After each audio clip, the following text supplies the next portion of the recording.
Negosiasi itu bukan seperti kamu pergi ke medan perang. Ada yang menang dan ada yang kalah.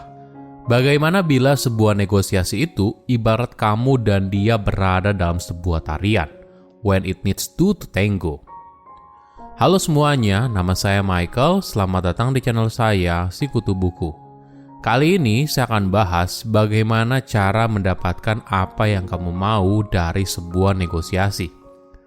Ini merupakan rangkuman dari video TED Talk Ruchi Sinha yang berjudul 3 Steps to Getting What You Want in a Negotiation dan diolah dari berbagai sumber. Ketika bicara soal negosiasi, kita mungkin berpikir untuk tampil keras. Kita harus terlihat kuat seperti layaknya seorang prajurit di medan perang. Tapi sebenarnya, negosiasi itu tidak harus seperti sebuah pertarungan dengan adanya pihak yang menang dan pihak yang kalah. Bagaimana bila kita melihat sebuah negosiasi layaknya seperti sebuah tarian, di mana dua orang atau lebih bergerak seirama mengikuti alunan lagu? Ini sudut pandang yang unik dalam sebuah negosiasi. Wajar saja banyak negosiasi yang gagal bukan karena ketidakcocokan, tapi karena adanya kesalahpahaman satu sama lain. Jadi, penting untuk mendengar apa yang orang lain butuhkan, tanyakan kenapa dan kenapa tidak. Mungkin saja kamu akan menemui peluang yang tak terduga untuk sebuah solusi yang saling menguntungkan satu sama lain.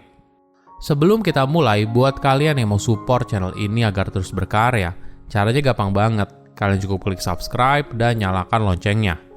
Dukungan kalian membantu banget supaya kita bisa rutin posting dan bersama-sama belajar di channel ini. Negosiasi boleh dibilang merupakan bagian dari hidup manusia. Di dunia kerja, kita bernegosiasi untuk gaji yang lebih tinggi, promosi jabatan, cuti, dan bahkan kebebasan lebih dalam bekerja. Faktanya, kita mungkin bernegosiasi dengan orang lain agar pekerjaan kita selesai dan untuk menjaga sumber daya yang kita atau tim kita miliki.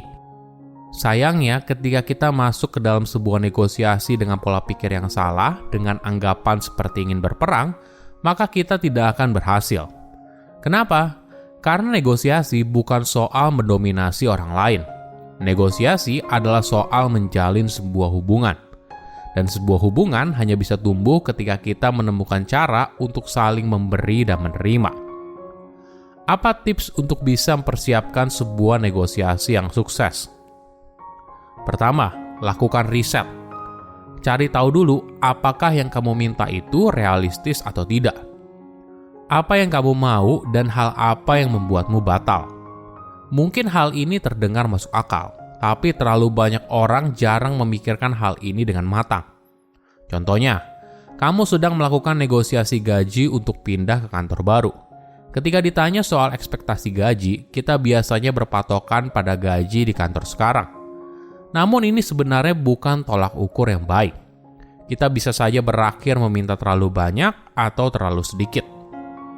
Nah, bagaimana bila kamu cari tahu dulu berapa sih kisaran gaji untuk posisi yang sedang kamu incar? Coba lihat laporan panduan gaji.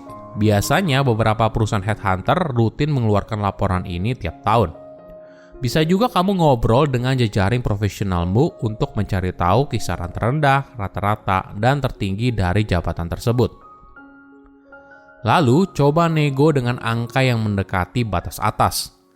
Buat justifikasi yang jelas kenapa kamu merupakan kandidat yang cocok dan oleh karena itu kamu berhak untuk gaji tersebut. Contoh lain, misalnya kamu yang melakukan negosiasi untuk waktu kerja yang lebih fleksibel karena kamu harus merawat orang tua yang sakit. Kamu perlu mencari tahu soal kebijakan perusahaan terkait kerja dari rumah. Tanyakan diri kamu kapan dan kenapa kebijakan itu dibuat. Coba pikirkan juga apa skema kerjamu yang berbeda bisa mempengaruhi kinerja tim. Kamu bisa membuat presentasi singkat yang menjelaskan kalau sebagian pekerjaanmu itu sebenarnya bisa dikerjakan dari rumah dan tidak akan mengganggu kinerja tim yang sudah ada. Mungkin kamu merasa ini berlebihan, tapi bagi orang yang melihat usaha yang kamu curahkan untuk negosiasi, maka kemungkinan besar kamu akan dapat kata iya. Kedua, persiapan mental untuk negosiasi. Meminta sesuatu kepada orang lain kadang bisa berujung emosional. Dalam negosiasi, ada banyak perasaan yang nyata dan kompleks. Misalnya rasa takut, keraguan, marah, atau bahkan rasa sakit. Penting untuk punya strategi bagaimana menghadapi semua perasaan tersebut. Mungkin salah satu strateginya adalah dengan mindset defensive pessimism. Artinya kamu berusaha memasang ekspektasi yang rendah atas usaha yang dilakukan. Tidak peduli seberapa bagus usaha tersebut di masa lalu. Alhasil, kamu jadi berusaha untuk mempersiapkan diri lebih sehingga kamu bisa menghadapi tantangan yang muncul. Strategi lain adalah emotional distancing. Idenya adalah kita berusaha agar tidak terlalu melekat pada sebuah hasil tertentu. Hal ini mudah diucapkan tapi sulit dilakukan. Kita mungkin merasa marah dan terluka ketika identitas diri kita terancam. Atau dalam sebuah interview kerja, pasti ada perasaan agar bisa diterima di perusahaan tersebut. Tapi perlu kamu sadari, apapun hasilnya, entah kamu diterima atau ditolak, hal ini bukan merupakan ukuran atas nilai diri. Penting untuk diingat, tidak apa apabila kamu berhenti sejenak dari sebuah negosiasi ketika kamu merasa terlalu emosional. Kamu bisa bilang, "Oke, coba saya pikir dulu ya, besok akan saya kabari."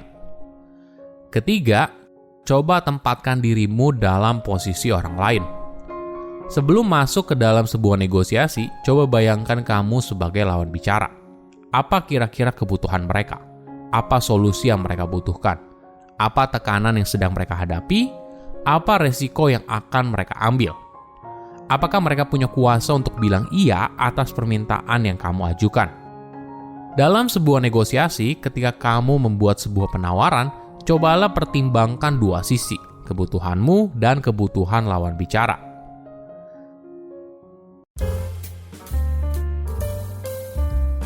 Tadi kita sudah belajar bagaimana mempersiapkan sebuah negosiasi yang sukses. Nah, sekarang apa yang harus dihindari dalam sebuah negosiasi? Pertama, jangan terburu-buru. Negosiasi itu butuh waktu, apalagi jika kamu ingin semuanya berjalan lancar. Luangkan waktu untuk menjalin hubungan yang nyata dengan lawan bicara. Kamu bisa berbicara sedikit soal informasi pribadimu. Cara ini merupakan gestur kalau kamu sebagai orang yang terbuka dan ingin menjalin hubungan sosial. Langkah ini juga bisa mengubah posisi negosiasi, dari yang awalnya seperti di medan perang menjadi sebuah percakapan yang produktif. Kedua, jangan menerima penawaran yang buruk. Negosiasi bisa jadi sebuah proses yang panjang, penuh tekanan dan melelahkan. Namun ada kalanya negosiasi juga berjalan mudah. Tapi yang perlu diingat, jangan menerima sebuah penawaran hanya karena kita ingin mendapatkan kerjasama tersebut. Apalagi ketika penawaran itu adalah penawaran yang buruk. Penting untuk diingat, kalau tidak ada kerjasama, lebih baik daripada berada dalam sebuah kerjasama yang buruk. Sama halnya ketika kamu sedang melamar pekerjaan. Ketika ditawari gaji dan tunjangan yang tidak sesuai, penting untuk berpikir ulang, apakah kamu beneran ingin menerima semua ini atau tidak? Apakah ada opsi yang lebih baik? Kita juga perlu memahami apa yang ingin kita dapatkan, apa yang bersedia kita korbankan dalam sebuah negosiasi. Kejelasan ini penting agar kamu tahu batasan ketika melakukan negosiasi. Ketiga, jangan over-negotiate. Mungkin kita merasa hebat ketika mendapatkan sebuah penawaran yang bagus dan pihak lain tidak. Ini bukan mindset yang benar. Walaupun kita berhasil, apa harga yang harus dibayar? Jangan sampai negosiasi ini justru menjadi pemicu keretakan hubungan yang kalian bangun. Silahkan komen di kolom komentar pelajaran apa yang kalian dapat ketika tahu informasi ini. Selain itu, komen juga mau tahu informasi apa lagi yang saya review di video berikutnya. Saya undur diri, jangan lupa subscribe channel YouTube Sikutu Buku. Bye-bye.